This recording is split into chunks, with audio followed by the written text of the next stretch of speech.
E aí, meus consagrados? Lucas 11, pega aí, 29. Aumentando a multidão, Jesus começou a dizer: Esta é uma geração perversa, ela pede um sinal milagroso, mas nenhum sinal lhe será dado, exceto o sinal de Jonas. Pois assim como Jonas foi um sinal para os ninivitas, o Filho do Homem também o será para essa geração. Contexto aí. Fariseus, religiosos, aquele povo chato, que a Bíblia fala direto, queriam um sinal que Jesus, trouxesse fogo do céu para eles acreditar que Jesus vinha da parte de Deus, que Jesus era o Messias. Então Jesus está falando que não seria dado nenhum sinal, a não ser o sinal que foi dado de Jonas. O que aconteceu com Jonas? Jonas era um profeta lá do Antigo Testamento, o cara da baleia. Jonas não queria atender uma ordem de Deus que era pregar em Nínive, porque o povo de lá era muito pecador. Então, para Jonas, antes o povo morrer queimado por Deus, que Deus tacasse fogo, Jonas não queria ir. Jonas então resolve pegar um barco e fugir, a baleia engole ele. Ele fica 3 dias e 3 noites dentro dessa baleia e obviamente você vai entender que isso aí não tem essa possibilidade da pessoa ficar viva, depois é vomitado vivo. Então, o sinal de Jonas nada mais é do que Jesus está falando da morte e ressurreição dele. Ele ficaria 3 dias, 3 noites no sepulcro, depois ressuscitou. Esse era o sinal de Jesus para essa geração. Nada de fogo descer. Apesar que esse povo não queria se converter, não queria se relacionar com Deus, o relacionamento deles com Deus era um relacionamento em que eles seriam meio que os protagonistas da história. Então Jesus acaba que morre, ressuscita, e é o sinal para a nossa geração, é a ressurreição de Jesus. O sinal de Jonas para nós, o sinal de Jesus para nós é de que o sepulcro estava vazio. Jesus morreu, depois as mulheres foram lá, a pedra estava movida, o corpo não estava lá. Inventaram uma história de que os discípulos tinham ido lá e roubado o corpo.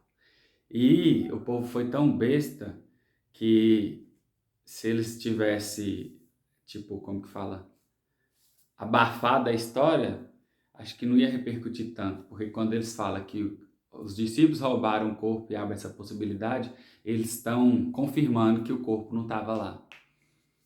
E ninguém achou esse corpo de Jesus. Todos os discípulos tudo morreu. Só João que foi exilado não morreu de Marte. Ninguém achou o corpo de Jesus. E os próprios oficiais da época tinham confirmado que o corpo tinha morrido, tinha sumido. O corpo de Jesus desapareceu. Então esse é o sinal para aquela época e para a nossa época.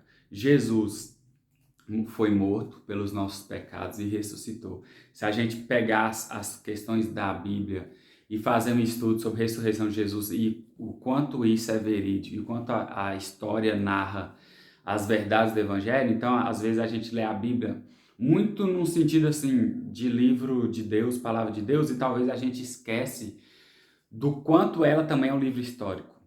Então não é só um livro sagrado, é um livro que narra uma história real que aconteceu aqui. Então não é só questão de fé, é questão de você parar para pensar a respeito das coisas que a Bíblia fala.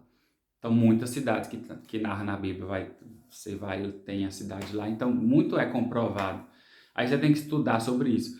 Mas o que eu queria dizer é sobre esse sinal de que Jesus tenha ressuscitado dos mortos e a palavra chegou até a gente. De alguma forma, esse Jesus, que há 2000 anos atrás, mais ou menos, morre e ressuscita, ele começa a tocar corações de pessoas em 2020, 2005. E a minha experiência é de falar assim, Jesus está vivo. Porque se ele não tivesse vivo, eu ia precisar inventar muito uma história para mim. Eu ia ter que mudar minha vida baseado numa história imaginada, num contexto imaginado sobre um Jesus que nunca viveu ou que nunca tenha ressuscitado. E a minha experiência de vida é de falar que eu acredito que Jesus ressuscitou porque se eu permaneço em Deus é por meio de Jesus. Se eu continuo lendo a Bíblia, se eu não simplesmente largo essa vida de Jesus, de qualquer coisa, o centro da minha vida, desde quando começou, sempre foi Deus. E é por meio de Jesus. E não seria possível se o próprio Cristo não tivesse ressuscitado, sendo aquele que me fortalece. Amor, necessidade, que eu falei nos outros vídeos.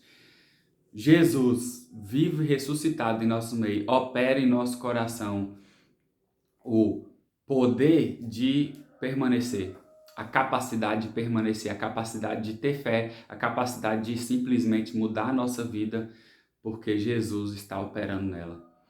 Então, o convite que eu tenho é que a gente pudesse pensar no quanto a gente está aberto a o poder do Cristo ressuscitar de transformar a nossa vida. Porque não adianta muita gente ter fé e ter o sinal de que Jesus ressuscitou se a nossa vida não é pautada nisso. Se eu faço meus planos e vivo a minha vida de um jeito que, se Jesus tiver ressuscitado ou não, não muda nada. Então, quando Jonas pregou a Nínive, aquele povo se converteu por esse sinal. Esse homem tal tinha sido engolido pela baleia, veio e pregou, ainda que de mau gosto, o povo todo se converteu naquela cidade. Então a gente precisa reconhecer que Cristo tem que operar em nossa vida. Não adianta só falar que tem fé e pensar, não, eu acredito que Jesus realmente ressuscitou. Mas o quanto Jesus, vivo e ressuscitado, tem influenciado na nossa vida hoje. Nas nossas escolhas, nos nossos pecados, no que eu quero para a minha vida, na forma com que eu amo o outro, na forma com que eu cuido do outro, na forma como eu planejo a minha vida.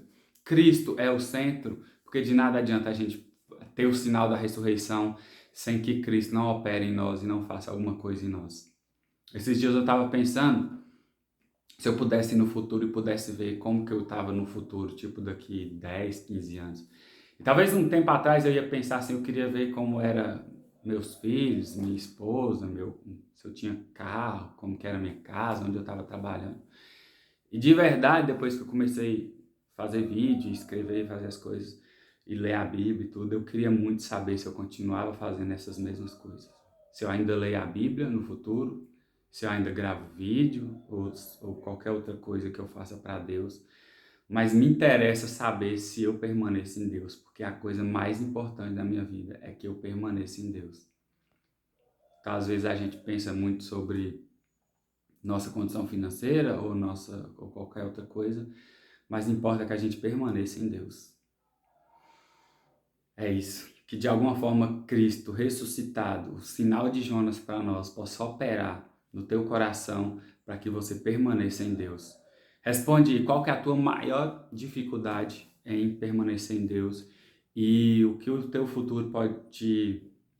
no futuro pode te amedrontar quando você pensar assim: será que eu vou estar em Deus ainda?